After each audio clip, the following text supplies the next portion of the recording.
Welcome to Artist Tales, the podcast that features and celebrates artists from different walks of life.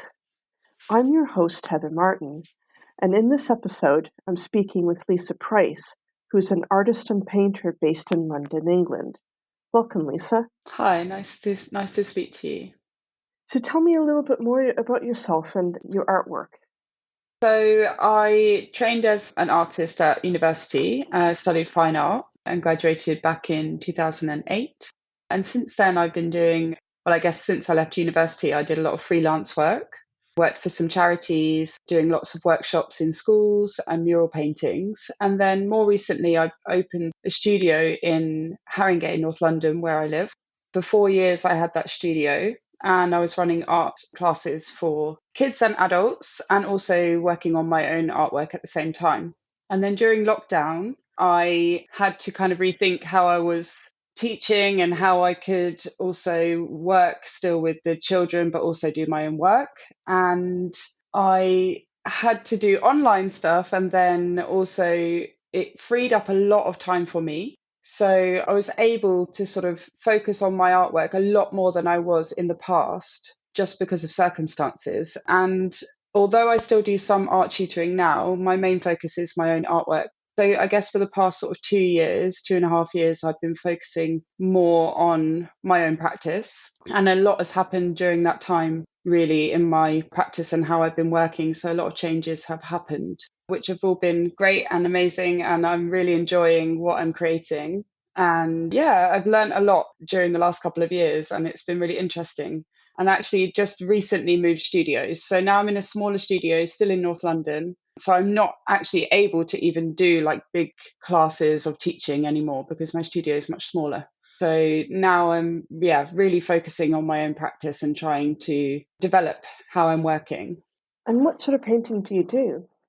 So I'm an abstract painter. I actually create all my own paints myself. So I started out initially by making inks from plant materials, but I wanted to make sure that my work has longevity in its color and the way that it's made. So I started to move gradually towards making paints from rocks and earth. So when I was out, especially during lockdown, when we were doing our sort of little walks that we were able to do, I started to collect some materials just in around London, processing them by crushing them into a powder, and then I mold them and use a binder to create the watercolors that I use to paint. I have about, I think it's about 150 different pigments now that I have in my collection, all UK based because I haven't actually been able to go abroad to collect any pigments yet. But my work is abstract and it basically it's really about using the materials to inspire the work. So depending on what pigment I find or what pigment I use will depend on the sort of work that comes out of it. So often you can pick up a rock and think it will be a certain color, but once you've crushed it down and made it into a watercolor, it can be a completely different color or tone. So that will influence the work that I'm making. And it started out by tracking my journeys that I was taking when I was collecting the pigments. So in 2020 and early 2021, I was recording my journeys that I was taking on my phone, using that to influence the sort of shape of the work. And then the pigment that I collect on those walks, I try to match and use that color in the piece. And then more recently, I've been working on birch plywood, and I've been trying to work with the grain of the wood so that it sort of brings out really the essence of the wood, but also the pigments that are used with it are also, from our earth. So everything really, to me, is important that all the materials are very sustainable. It's important that I have collected them, or I do occasionally get gifts from people of rocks that they've collected while they're on holiday, which is also very nice. But mostly they're from myself that I've collected. And I always only ever collect a very small amount. So when that pigment's gone, it's kind of gone. And I think that's quite special, really, the way that it's limited. And a lot of the work recently is about nowadays we can kind of have whatever we want, whenever we want it. You can just go online, you buy whatever you want to have. And I think that's why collecting small amounts of pigment and having, not being able to just have whatever I want whenever I want to use it, just go to the shop and buy a paint. I have to make it and then use what I have. So it's just about, working alongside the materials and seeing where they take me in my work. So what drew you to creating your own paints? So about 4 years ago, 4.5 years ago, I actually went vegan and changing my lifestyle at home. But I wasn't really thinking about the materials or what I was using in my art practice. And the more I was changing things at home, the more that was showing up in my work, and how I wasn't addressing the sustainability element of creating, but also thinking about our planet and thinking about how it can influence my artwork. So that really was the catalyst for, well, like I said, when I started to make the inks, that was the first sort of introduction to making my own paints. And that was really the main reason why I started doing it. And it sounds like you started also painting on more organic, like on wood as well. So is that part and parcel of what, like, or an evolution of what you're doing with the paints? Yeah, I think actually, because before I was working on paper and now I'm working, like you say, on the birch plywood, I think that actually is more to do with the way the materials work. So the way the paints work on the surfaces. And I really wanted to be able to play a little bit more with the paints. And on paper, it's quite difficult to do that. Even if you use a really good quality, thick paper, you still sometimes, if you're trying to layer watercolors in particular, you're going to get some buckling in the paper. So actually, the wood itself was initially because I wanted to be able to layer the watercolors a little bit more than I could on the paper. But then receiving the birch plywood and seeing how different each piece that turns up that's what inspired me to then work with the grain of the wood. So it's actually quite a nice organic way of working that I didn't realize that it would go that way just by changing the surface that I was working on. But yeah, I really want to use that connection of the grain of the wood and how, that wood tells a story in itself by having a life of its own originally, and now also using my paints where I've collected those pigments from the ground, from the earth, from my walks. So it's sort of telling a story between me and the materials. So it sounds like your artwork or your painting is very, very personal. Like it's very much an extension of your experience. I mean, I think you can say that about a lot of artists, but it sounds particularly so in your paintings.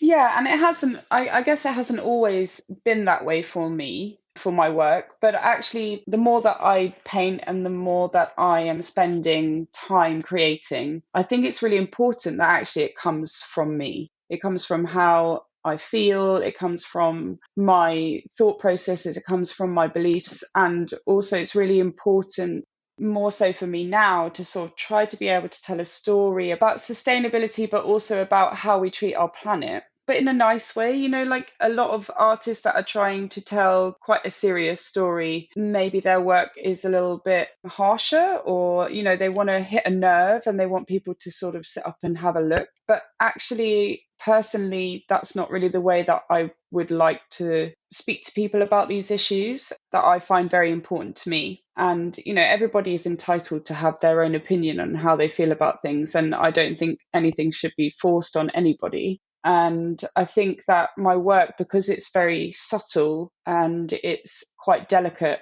you can often look at it and think there's maybe not a strong meaning behind it. And the more I have conversations with people when they're viewing my work, it brings up a very natural way of talking about things that I find important. And also, most of the people I speak to also find important. And it's a nice way to start a conversation about those issues. I think your answer kind of leads on a little bit to my next question about what you're trying to explore and trying to achieve with your painting. And you've probably answered it a little bit, but I'm just wondering if you could expand on that a little bit more. So I think that what's important is that I'm trying to sort of explore ways of speaking to people about issues like climate change, sustainability, about how we consume, about the way that we treat our planet. And I think that most people probably wouldn't initially see that, I guess, in an abstract piece of artwork. But once people know that I'm making my own paints, and the immediate question normally is, why are you making your own paints? Then it opens up those sort of answers to what I'm trying to achieve in my paintings. And obviously, I would like also my paintings to look beautiful and to be appreciated aesthetically. But I think because it's coming from my sort of own way of feeling about the world, it naturally will keep going back to those issues that I find very important. It sounds like you're getting quite a lot of engagement from people coming to look at your paintings. There's a lot of interest in what you do, and particularly once you start telling them, you make your own paints and kind of what you do. Overall, how's the response to your paintings? Well, I mean, I recently just did an art fair called the Other Art Fair, and actually, it's the first time that I'd shown this new collection of work. So the work that was on the birch plywood, and actually, the response was amazing. The response from people and the way that they have their own connections that maybe wasn't what I was intending or what I was thinking while I was painting. But actually, it's amazing how people can make their own connections, especially with abstract work, because it allows people to connect in the ways that they feel comfortable with. But yeah, I mean, most people go on walks, most people will collect sort of seashells if they're on a beach, but maybe not necessarily think about picking up a rock and knowing that that can also make paint. And I think that mostly people's responses are very positive. I don't think really I've ever had any wholly negative response. I think my work is, because it's quite subtle, it's not very offensive to look at. I would be quite shocked if somebody sort of said, like, I hate what you're doing because this is such a subject that is not important to anybody. This subject is important to so many people, especially now, referring to climate change. And I think that it's important that we talk about it more. And this is, in my opinion, a nice way to be able to have those conversations. And yeah, I think mostly I have a really positive response from people. And when you're speaking with people and they, if they interpret it in a certain way, how much of those conversations kind of influence you then, with your future work? Yeah, they can do. I mean, I think that sometimes it's hard to remember exactly what it is that's triggered a thought or a way of working, and maybe it's buried a little bit deeper, and maybe I think it's my own idea and actually it's a conversation that I've had with somebody else. And I think that's just part and parcel of creating. I think that you do pick up little nuggets from people when you have these conversations, and they stay with you and they come out in their own time, in their own way. And maybe not necessarily you would know that that one conversation you had with somebody led you down a different path. Personally, I know that those conversations I've had in the past about my work will have influenced how I create. But while I'm creating, it's more about my own thought process and my own sort of how I feel that day. It can come down to, if I've had a very good day, my work might turn out one way. And if I've had a very bad day, I mean, my work's, because it's so delicate, and I paint, for the people that don't know my work, I paint very small dots mostly in all my work. So it's not like I can have a bad day and then just sort of go crazy and paint like a really big splodge. That's just not my bag. But it will maybe change the color palette, or it might change how much detail is in that piece. So what motivates you to do what you do? I think that I've always really wanted to create and actually be an artist. I know that sounds maybe a little bit strange in terms of knowing when I was younger that I definitely wanted to be an artist. Like, I was going through school telling all my teachers that I didn't need to learn any other subjects because I was going to be an artist when I grew up. And I completely wish that I'd learned a lot more from a lot of other subjects because they would come in handy now. But I think the motivation has always been there. I'm a very self-motivated person in terms of wanting to pursue my career as an artist. And I think also just wanting to be able to tell my story, but I've never really been amazing at writing or been good with words. So I guess that was my natural sort of outlet of how to sort of explain how I was feeling or the story I was trying to tell. And yeah, I guess since I've been vegan, I've learned a lot more about our environment, but also how we treat each other and animals. And a lot of those things are very important to me. So I think that's the main motivation in terms of being able to have the opportunity to talk about those different things that maybe people would shy away from, or it doesn't, naturally come up in a conversation necessarily. So yeah, I think that's probably the main motivation.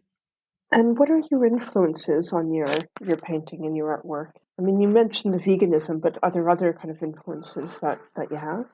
Well, I think there are obviously artists that have influenced me over the years, but also just nature in general. I think that is one of the big influences for me, being out in nature. And because I create my paints from rocks, I have a very good excuse to be out in nature and to go and find those things. And I spend a lot of time actually holidaying in Scotland and the Highlands and the Isle of Mull. And that's where I collect a lot of my materials to create my paints. So yeah, I think that is a huge influence. Just, I guess, because as an artist, you spend a lot of time inside painting, or I do, because my work especially takes a long time to paint. So it's a really good way to have a nice balance between the two and, get out in nature, appreciate our world, and, look a little bit deeper and look in a different way that maybe most people would look when they're out in nature. You kind of look out to the horizon and often just looking at the floor for a good rock to pick up. But yeah, I think other artists, friends, influences, I think can come in many ways. And although the main sort of driving force, I guess, is being able to talk about our planet and how we should respect it, other people influence us all the time for many reasons. And I think, yeah, even just other artists that I know, not even big famous artists, but people that are, working super hard and trying to achieve their goals. I think that's actually a big influence on me because it makes me want to also push myself harder and do as much as I can and see where I end up and see where that goes. I know you're a member of Crouch Studios. How important is that for you, and how much does it influence you and your art?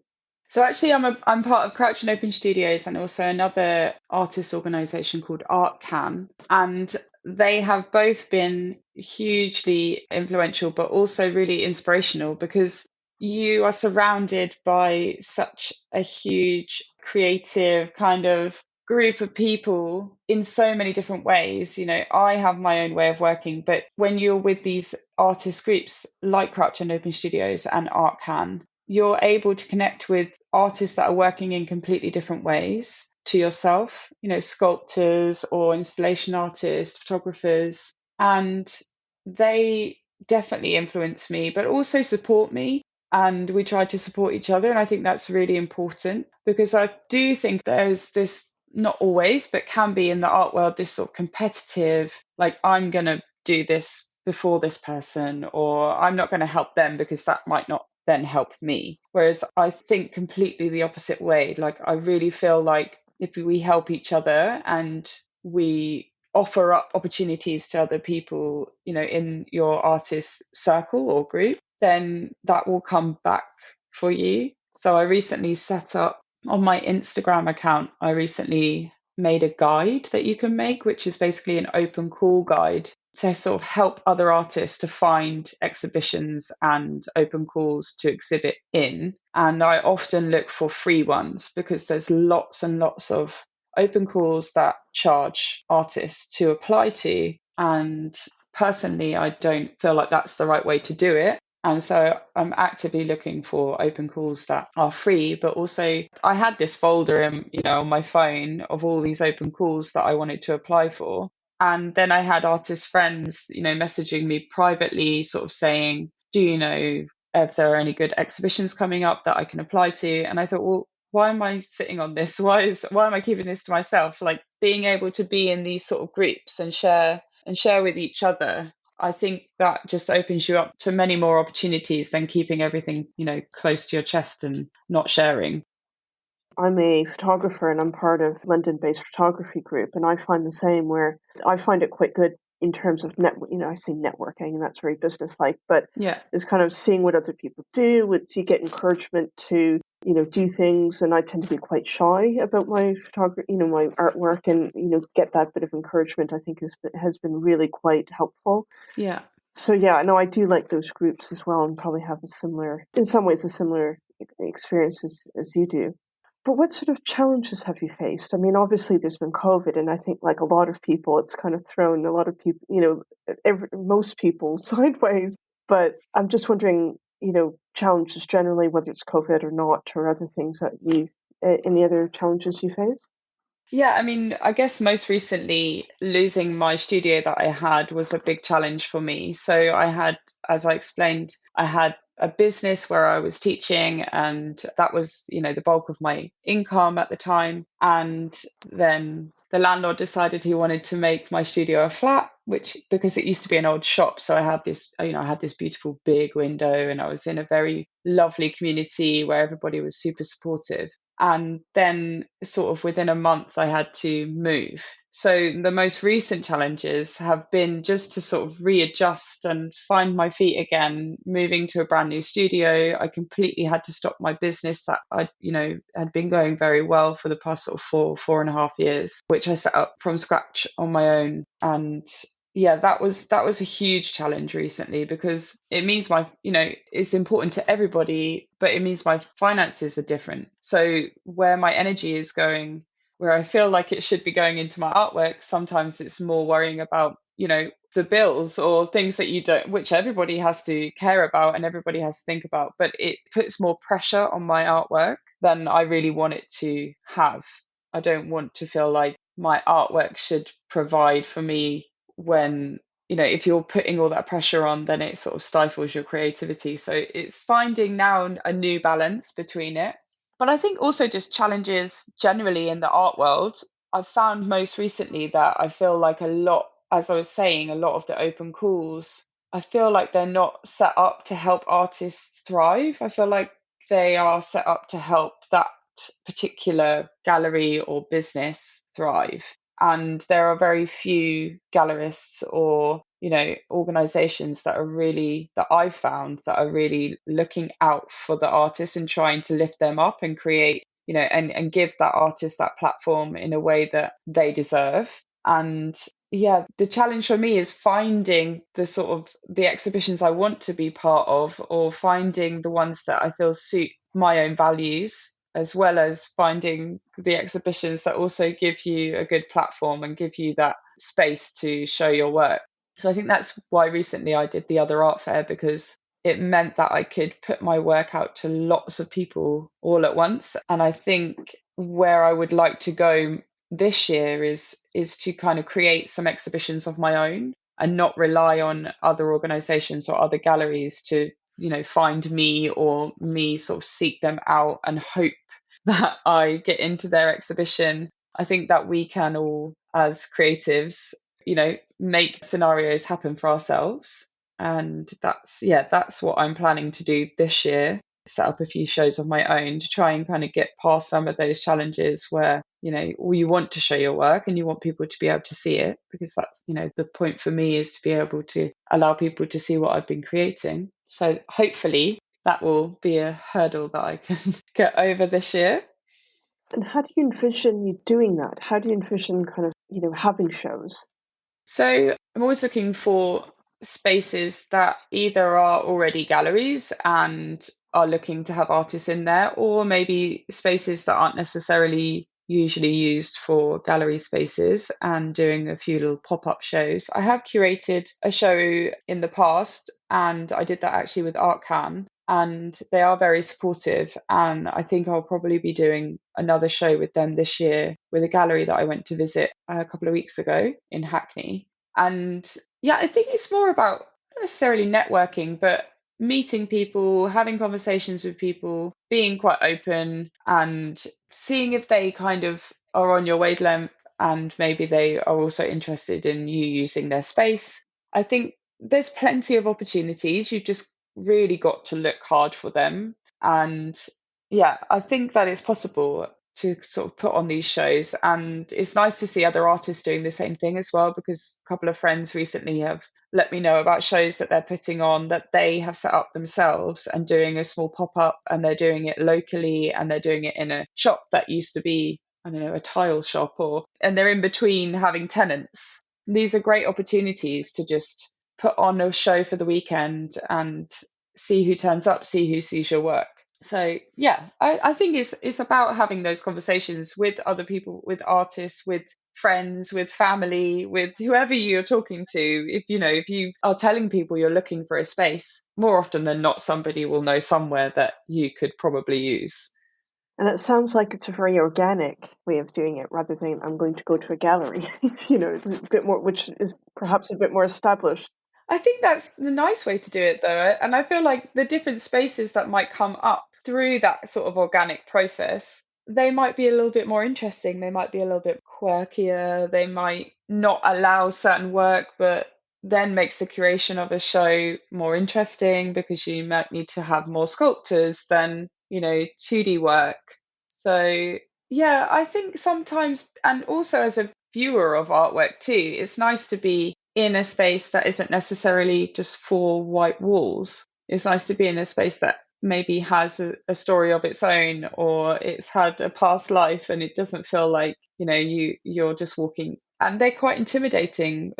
Galleries can be intimidating for people that don't go to them often. And I really feel like art should be accessible to everybody, and everybody should feel comfortable going to see shows and artwork. And not everybody does, and not everybody feels like they belong there or they should be allowed to go in. So if you make these spaces more comfortable, or you make the environment that you're showing your work in, if it's more comfortable for people, then yeah, you're going to see different people to going to a legitimate gallery space.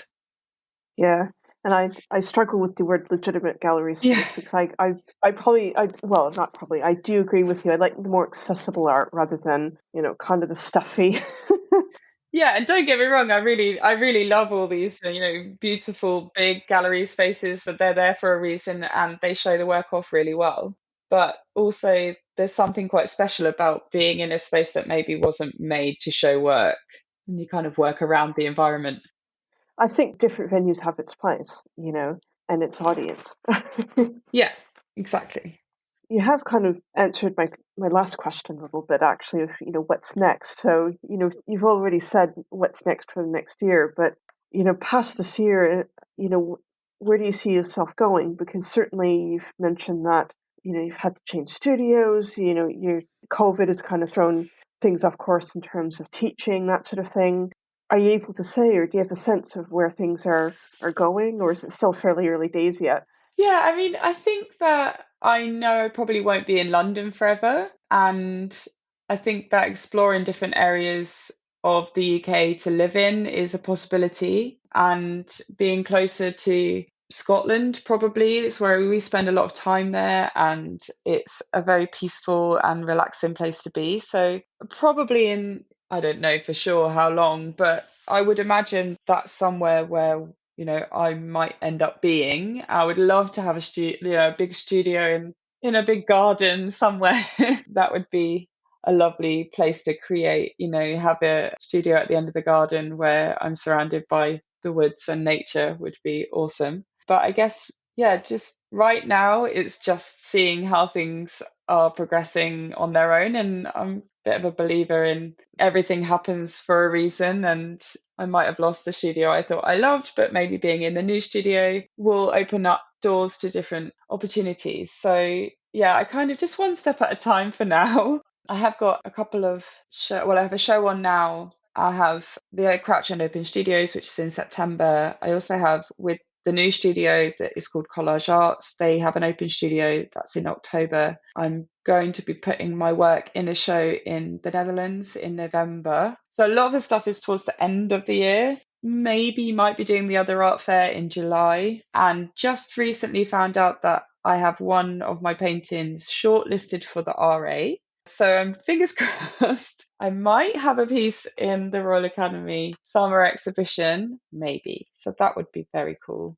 I was going to say that the RA is the Royal Academy. Yes, the Royal Academy summer exhibition, which every artist would love to have their work in. I very luckily had two pieces in before in 2019, but since then I've applied for it every year. I apply for it every year. So it's probably one of the only shows that I pay for to submit my work to, because it's such an amazing exhibition. It's such an amazing gallery. It's an incredible experience. So yeah, luckily had my work in there before, and maybe maybe this year, maybe not, but quite cool to be shortlisted.